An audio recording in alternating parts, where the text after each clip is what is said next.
On this episode of the Nightly News, Putin puts the kibosh on crypto. I jump dimensions into Decentraland, and the digital speaker stops by to buoy our hopes for a brighter future for Web 3.0. We'll have those stories and more on this edition of the Crypto Nightly News. We all know that crypto short-term future of the digital asset compared to last year's survey.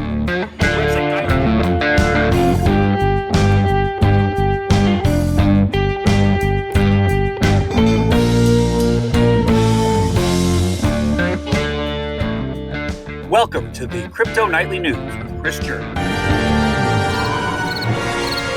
Welcome to the Crypto Nightly News. I'm your host, Chris Jeremy. Each week at the same bat time and same bat channel. Same bat time, same bat channel. Fight the crime of fiscal ignorance and beat back the dastardly doers of intimidation. As we aim to help you gain a better understanding of this fair city we call crypto. This week, we have a great show for you, as we have an ally in our understanding of the future, Dr. Mark von Rijmenam, also known in superhero circles as the digital speaker. He's here to walk us through the promise of Web 3.0. I also leaped through time and space this week as I entered Decentraland in an effort to find the Barbadian embassy. And we have all the news fit to print with a newly sanctioned feature, the Crypto Potato Weekly Wrap-Up. But before we can do that, we have to do this. While I am a superhero of sorts, sans cape and sporting my ADHD tool belt, I am not a financial analyst. And if you would like to be rescued by a financial analyst, it would be my suggestion that you pick up the bat phone and call one, because you won't find any financial advice here. All you'll find here in the hallowed halls of the Crypto Superheroes Hall of Justice is a good time and a chance to learn a few things about decentralized finance performed in a slow fashion so that you don't get lost. So, my fearless friends in the fight for financial freedom and justice for all, put on your towel for a cape, fuel up your trusty Batmobile, and kapow! That subscribe button into the next week, because there will be no quarter given in this blood sport we call crypto. Welcome to the Crypto Nightly News.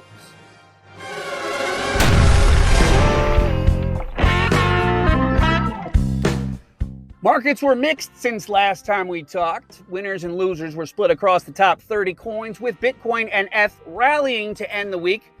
ETH was the sweetheart of the weekend festivities, up 11% on the week and 23% on the 30-day look back, with Bitcoin struggling to break even just above 21,000 off, just a teeny tiny percent point on the week.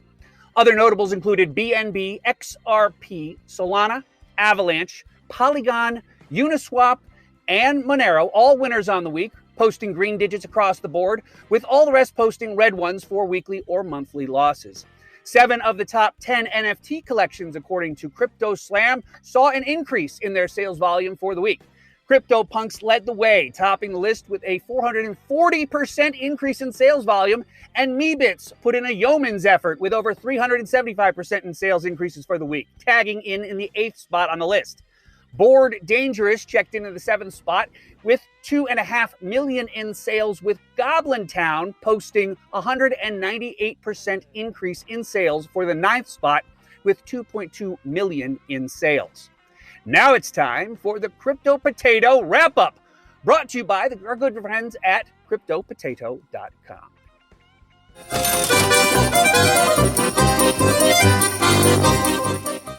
Russian President Vladimir Putin banned using digital assets for payments on Friday. The action comes after an extended debate between the Russian government and the central bank on what to do about cryptocurrency. Back in January, the Bank of Russia proposed a total ban on all crypto for payments or investments, while in February, the Russian Finance Ministry submitted a draft of cryptocurrency regulations to the government, which, like the law enacted on Friday, allows for investing in digital assets like Bitcoin or Ethereum, but not using them to buy things. The law, as published on the Russian Parliament website and translated by Google Translate, reads, It is prohibited to transfer or accept digital financial assets as consideration for transferred goods, performed works, rendered services, as well as in any other way that allows one to assume payment for goods, works, or services by a digital financial asset, except as otherwise provided by federal law. The U.S. Securities and Exchange Commission announced a judgment against an associate of the late John McAfee, the name behind McAfee antivirus software, for participating in an alleged initial coin offering scam. The SEC argued that Jimmy Gale Watson Jr. assisted John McAfee when he was alive when he promoted investments in ICOs to McAfee's Twitter followers without disclosing that they were paid to do so. He also allegedly helped McAfee to cash out some cryptocurrency payments that they received. The final judgment against Watson bans him from buying, selling, or even offering digital assets in any professional capacity, while also imposing a financial penalty upwards of $375,000. He can still borrow, however, and sell crypto on his personal behalf with his personal accounts. And inflation is raging in the United States, and banks are looking for solutions to cope with this crisis. Still, crypto is not on the radar of financial strategists just yet. On Friday, the U.S. Federal Reserve Board shared the results of a survey conducted with the nation's largest banks to learn about their interests and expectations in cryptocurrency-related financial products and services. The results show that more than 66% of the 80 CFOs that participated in the study agreed that implementing distributed ledger technology, DLT, i.e. cryptocurrency or decentralized finance products, was not a priority to achieve greater economic growth and development, at least not in the short term. However, for a quarter of respondents, that blockchain and other distributed ledger technologies were considered a medium to high priority when asked about strategies to improve their infrastructure. Most banks do not expect DLT or crypto-related products to impact their liquidity management practices in the next 2 to 5 years and 5 to 10 years. However, respondents said they are actively monitoring the situation and will adapt to the landscape as needed. And in the latest news from the crypto winter, the Celsius community filed for Chapter 11 bankruptcy on Wednesday. Celsius is the third crypto-related agency to file in 2 weeks. It follows Three Arrows Capital and lender Voyager Digital in search of monetary restructuring after digital currencies plunged in value and sent the crypto world into hibernation. Celsius marketed itself as a better kind of crypto financial institution, encouraging folks to deposit their digital currencies with the agency. Troubles for Celsius clients began when the community halted trading amid the crypto meltdown, successfully blocking clients from accessing their funds. The decision shocked clients who had been informed by Celsius that the platform was low risk and safe. And that's that for the Crypto Potato Market Wrap-Up, brought to you by CryptoPotato.com.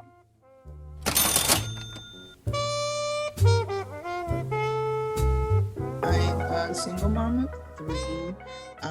I've been working in healthcare settings, specifically in clinical laboratory medicine, for about 25 years. So I was actually surfing the net and I saw the advertisement for Lumiwealth.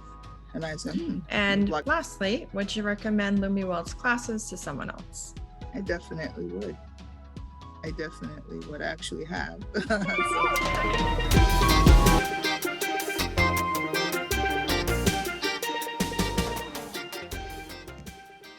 So I was looking for stories involving Web 3.0 for the show today, and I happened upon one that really piqued my interest. It seems late last year, the Barbados Embassy registered an embassy in the metaversical world of Decentraland. When they announced it, lots of folks wondered why they would do such a thing, but Barbados has been making a few bold moves in the past few years, so it wasn't really a big wonder. In 2018, the island, long regarded as one of the most conservative in the Caribbean, held its first public pride parade. In 2019, it announced its intention to do away with a controversial common entrance exam, a secondary school placement test that many region-wide considered classist and inequitable. In the wake of Black Lives Matter protests in 2020, it removed from public display a statue of Horatio Nelson, citing his role in the transatlantic slave trade. And in 2021, it elected its first local head of state. So it just made sense that the tiny island nation set in the sunny southern Caribbean Sea would become the first sovereign state with a digital embassy in the metaverse. I always wanted to go to Barbados, as that's where my parents spent their honeymoon, and I figured, why not find them in the metaverse if I can't visit them for real? Well, I tried to find them. It's a long story.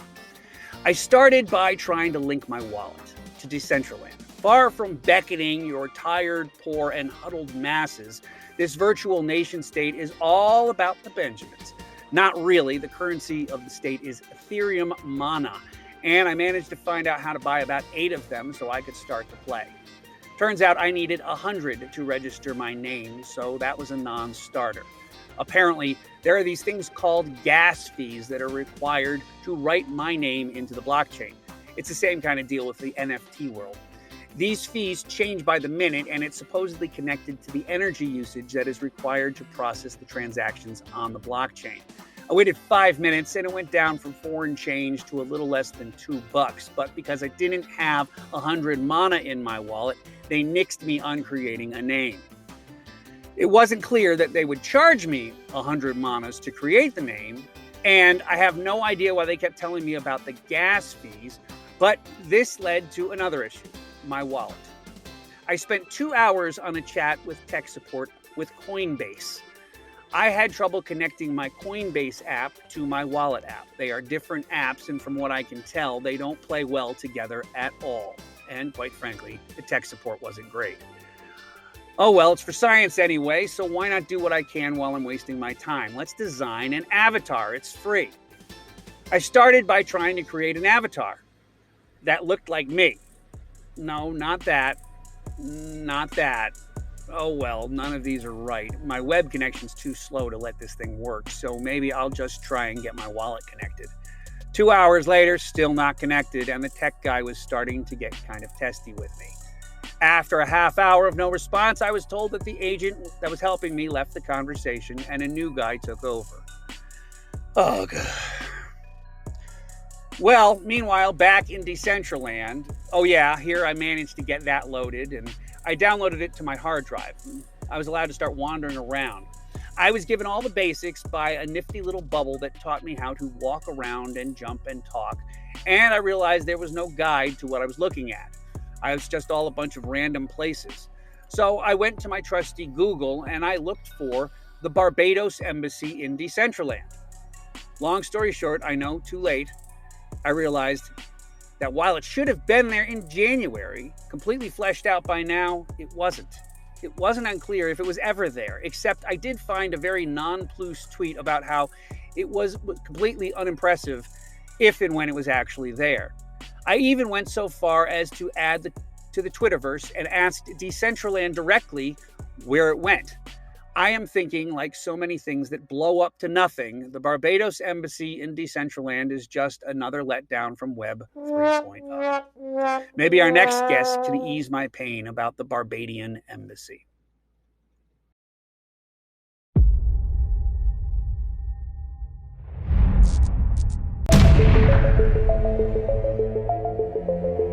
Digital transformation is now a prerequisite for companies to remain competitive in this fast-changing world.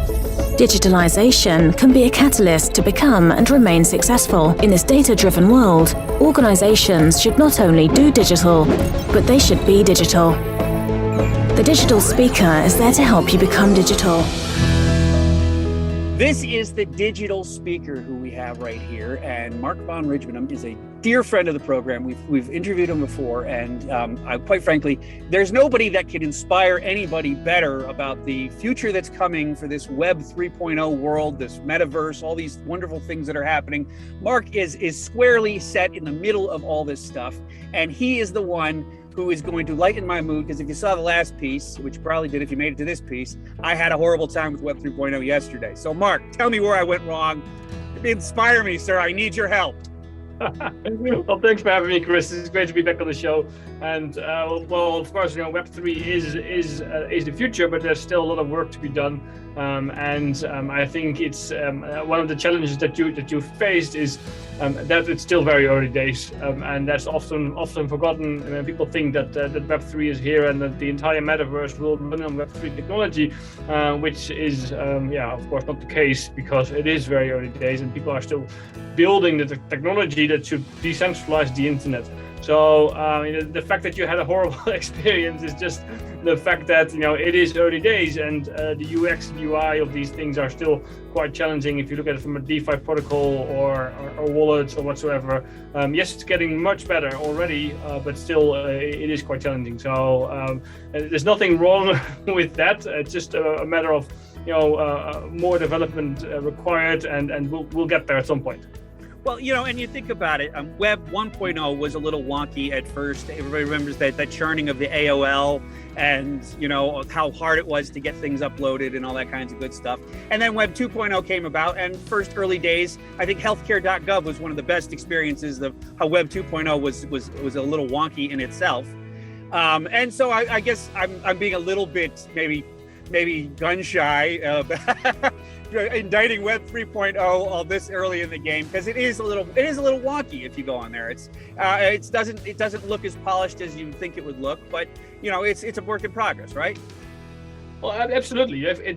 When we started, as you mentioned correctly, when we had Web 1.0, if you wanted to use your credit card and wanted to buy, I don't know, a flight ticket online, it was very challenging, and it was not as smooth experiences as we have it today. Mind you, that took 10, 15 years before we achieved this smooth experience that we have now. So obviously, it won't take 10, 15 years before we have this smooth experience with Web3, with DeFi, or with crypto, but it does take some time to develop this. So there's nothing wrong with that, and I think it's just.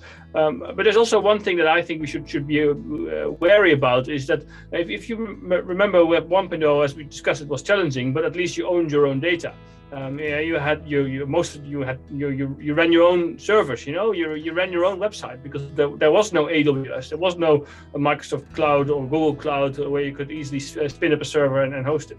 Obviously, because it was so difficult, that's when Web 2 arrived. That's when big tech started to make these things really, really easy, and because we humans are naturally lazy, we like that very much, and that's why how big tech became as big as they became. Of course, the same thing applies now with Web 3.0. It's literally history repeating itself. It's very difficult to build anything on Web 3. You mentioned earlier Decentraland. If you want to spin up a Decentraland, that's extremely hard work. That's really, really, really difficult. Especially with the Metaverse, having just written a book about it, A Step into the Metaverse, I found out there's so many different experiences being constructed, but building all these experiences is still very, very hard work. So it is very likely that we'll go through the same process as Web 1.0, that we'll have these centralized companies who will create these services which are really, really easy, potentially really cheap or even free of charge in return for our data, to help us with entering Web 3.0 or entering the Metaverse. And I think that is something we should be wary about, because then we'll end up in the same situation that we do today with Web 2.0 being run and controlled by big tech.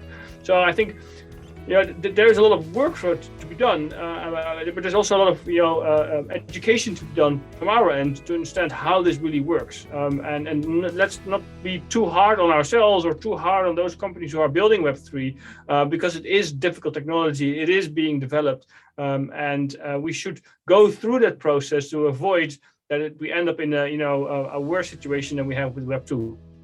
Well, is it difficult from a perspective of there's just a ton of code that needs to be written, or is it difficult because there's a massive amount of energy and there's a massive amount of blockchain mining and there's a massive amount of stuff on the back end that has to go into this to get this built? Is it a combination of both?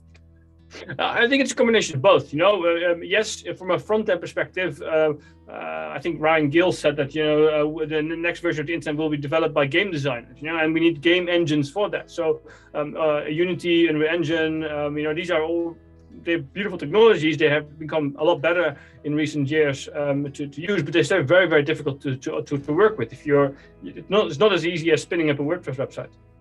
At the same time, we have the backend and Web3 infrastructure that we should use to build a decentralized metaverse. And these technologies are very, very difficult to use as well.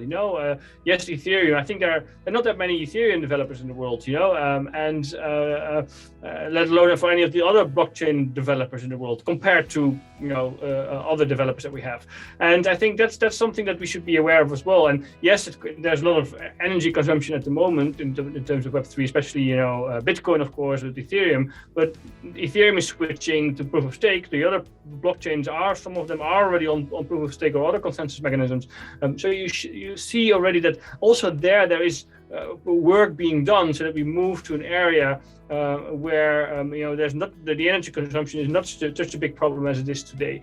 So yes, we know we have a long way to go, but it is still very, very challenging. Let's say, for example, if you want to use DeFi, decentralized finance, and that's quite hard work. Even for me, and I understand how this all works. If I want to use pancake swaps or whatever they're called, to swap tokens easily, fully using a decentralized exchange, that's hard work. That requires a lot of education and a lot of experimentation by myself, and with the risk that I lose my money because it's all decentralized. So these are sort of the things that we should be careful about. That it is still early days, and we need to develop these technologies. We need to improve the UX, we need to improve the UI, we need to improve the user friendliness of these technologies, and then the rest will follow. Well, and that was one of the things that I took away from my experience yesterday is the time suck. I mean, to do anything, I came out from the sailing world, and I used to argue that every project took an extra 10 man hours to get a project done on a sailboat. It seems like in Web 3.0 land, everything takes an extra 30 hours to get done. And it just takes so much time because you don't have the bandwidth, or you just don't have the resources, or the connections aren't made yet. And it's all it's happening at time. And I kind of think it's going to be something like the info revolution that happened, where it starts growing exponentially. And as it grows and grows and grows, it's going to pick up pace and things will happen faster. But right now it's slow. It's taking a lot of time. Well, yes, of course, and that's one of the reasons why Jack Dorsey calls for Web 5. And I think he must have read my book, because I describe it in my book as well, but I don't call it Web 5 because I find it confusing. But it's basically a combination of Web 2 and Web 3. That's what we need. If we want to build the metaverse, if we want to have this future where we control our own data, we control our own digital assets, we control our own identity, which I think we really should want to have. But if we want to move to like a metaverse where we have hyper-realistic volumetric data, you can't use that on decentralized protocols. It's simply impossible. Yeah, we can barely do this on a centralized protocols because of the high bandwidth required, the computing power required, the low latency required. So let alone on Web3 technology. So we need a combination of that, and I think that will be the first steps in the next 5 years or so, where we move to sort of a hybrid web, where we use centralized technology combined with decentralized technology to have full control of our own data, assets, and identity. And I think that's the first step, and we'll move on from there. Well, I think we got to leave it at there. But Dr. Mark van Rijmenam, I can't ever say your last name right. I so apologize for that. But in any case, you're the digital speaker. That's the easy way to say it. I attribute you as a superhero early in the show. So you are the superhero of the Web 3.0, the digital world. And I've got your website up on the episode. I'll put your website up on the episode page so that they can find you. But is there any else? You've got lots of books out there. You've got lots of projects out there. You're doing all kinds of good stuff. What's the best way for people to get hold of you? Well, the best way would be on my website, thedigitalspeaker.com. You can also find me on Twitter at Rijmenam or on LinkedIn. But with my last name, that may be a bit more difficult. And of course, my latest book, Step into the Metaverse, available as ebook, audiobook, and hard copy, which discusses everything about the Metaverse, the hybrid web, and all the economics of the Metaverse, and so much more. But yeah, thanks for having me on the show again, Chris. Hey, it has been a pleasure to have you, sir, and hopefully we'll make this a regular thing, because you have so much information and you know so much about this stuff, and you're the go-to guy to talk to. Mark, thanks for being here today. My pleasure. Have a great day. Okay, goodbye.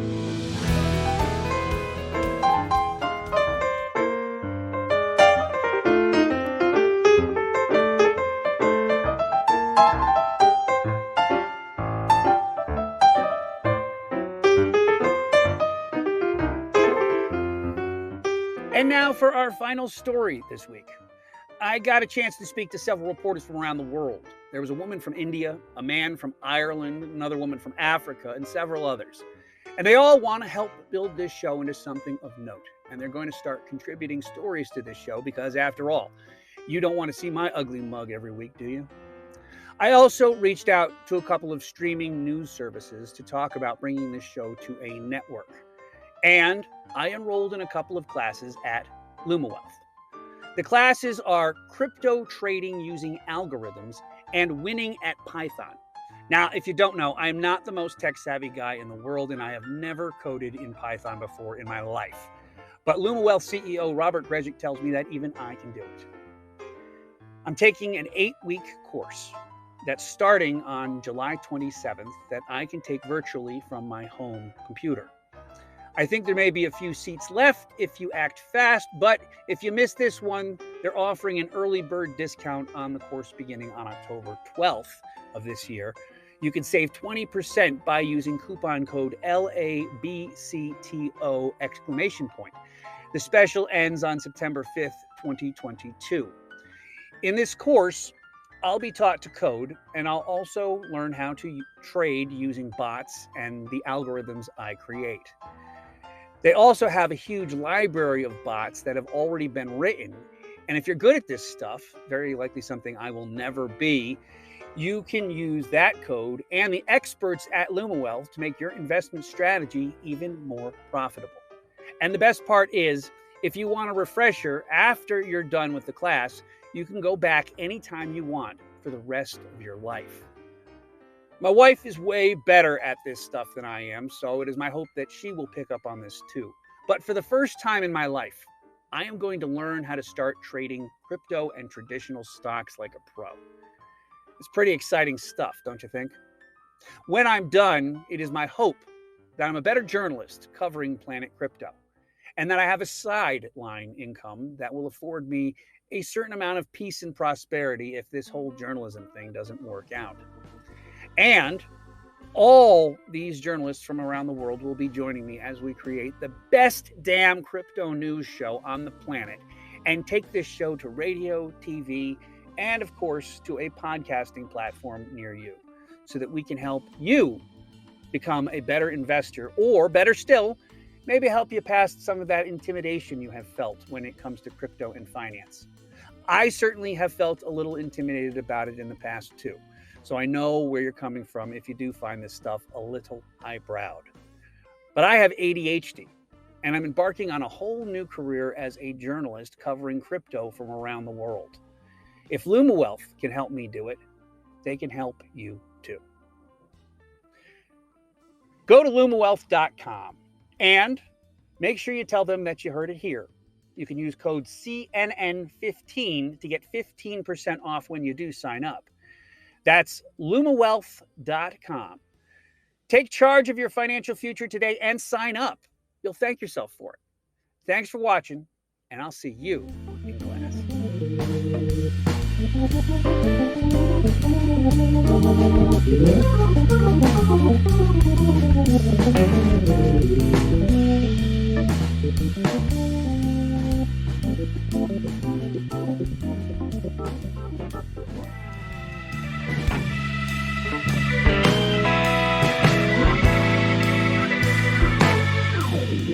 Well, you did it.